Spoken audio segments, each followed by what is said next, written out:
va revenir un petit peu au point de départ, sur ces années 60.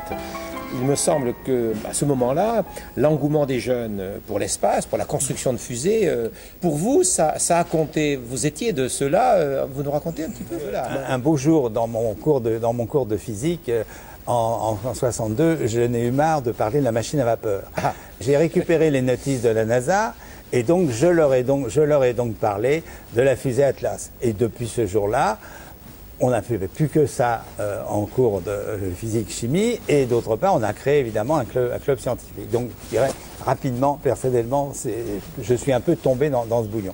Maintenant, effectivement, c'est l'année Gagarine, il y a eu le Spoutnik avant, beaucoup de littérature a tourné autour de ça, et donc les jeunes se passionnent aussi pour tout ce qui est l'émergence. C'est aussi l'émergence de l'énergie nucléaire, c'est l'informatique qui apparaît. À cette époque-là, tout le monde voulait aller travailler dans le pétrole, et l'espace, c'est le rêve absolu d'une part, et ça reste encore une discipline où on peut, quand on est jeune, se dire qu'on est un petit Von Braun, on est un petit Goddard, on est un petit Esnault-Pelterie, et que finalement, si on s'y met à plusieurs, dans un labo, dans un atelier, on va peut-être contribuer à faire une découverte, à faire avancer les choses. Et c'est cela qui devient un élément passionnel et qui va amener les gamins à se dire « je vais faire des fusées ». Et je vais essayer d'y mettre d'expérience, comme on fait un peu à Maguire au jour d'aujourd'hui en France, ou comme on fait à Camp Canaveral.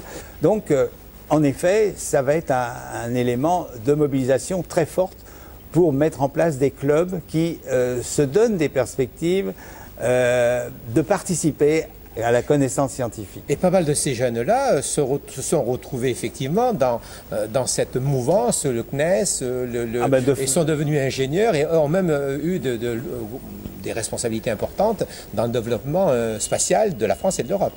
Ah ben, bien sûr, puisque c'est à ce moment-là, en plus, c'est la période de l'explosion non seulement de l'espace, mais il va y avoir assez vite, dans les années 90, l'explosion de l'espace utile, qui va devenir une notion considérable. Derrière ça, il y a la télévision, il va y avoir... Bon, je ne reviens pas sur cet énorme phénomène qui se continue d'ailleurs, et les jeunes vont s'impliquer cela.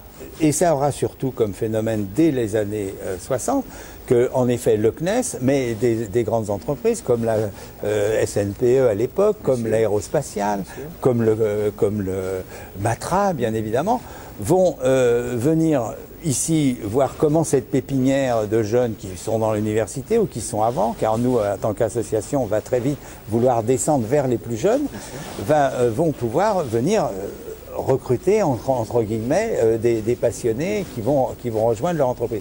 Et là, un nombre considérable de gens vont en effet passer du statut de jeunes passionnés au statut d'ingénieurs, de chercheurs. Alors les jeunes aujourd'hui, selon vous, ils rêvent de quoi avec les sciences ? Les sciences leur est aujourd'hui fournies à travers un fantastique média qui est celui du numérique. Et c'est ce qui leur permet d'ailleurs aujourd'hui de s'associer de façon beaucoup plus considérable. Pour nous les jeunes, quand on parle d'enthousiasme, de passion, oui. Ça veut dire quel est le rêve derrière, oui. Puisque juste titre, vous me faisiez remarquer que il y avait eu beaucoup de rêves au début, hein, et que ça a continué.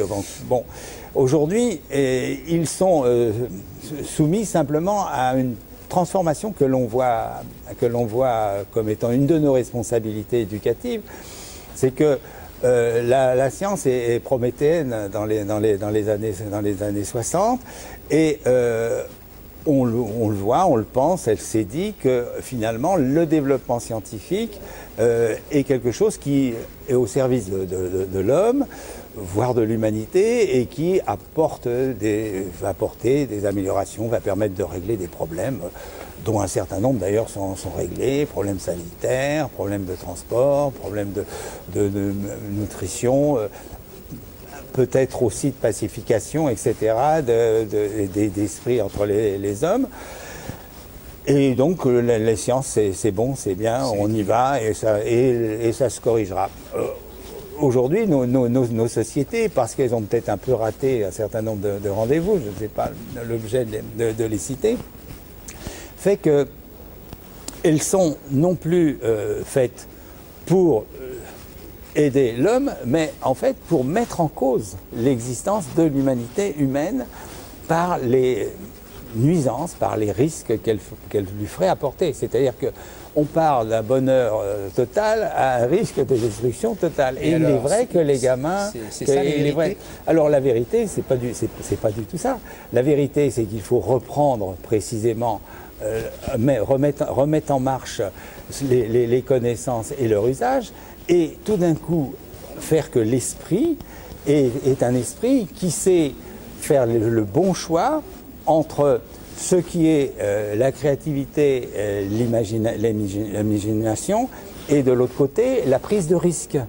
Et qu'en conséquence, en effet, il y a en permanence un équilibre à trouver dans mon action individuelle et surtout collective de ce choix entre je continue à imaginer, à rêver, à innover, et d'autre part, le principe de précaution n'est pas un boulet qui me pèse et qui va m'empêcher et qui va me faire craindre le pire, mais va être précisément le bon petit Gémini qui va en permanence venir m'aider à prendre le bon conseil au bon moment pour que les choses se passent le mieux possible. Il y aura bien évidemment des difficultés et des bavures, mais c'est précisément un immense espoir que la responsabilité individuelle puisse cheminer entre la voie de la réussite, la voie de l'innovation, et la voie de la sécurité et de la conservation.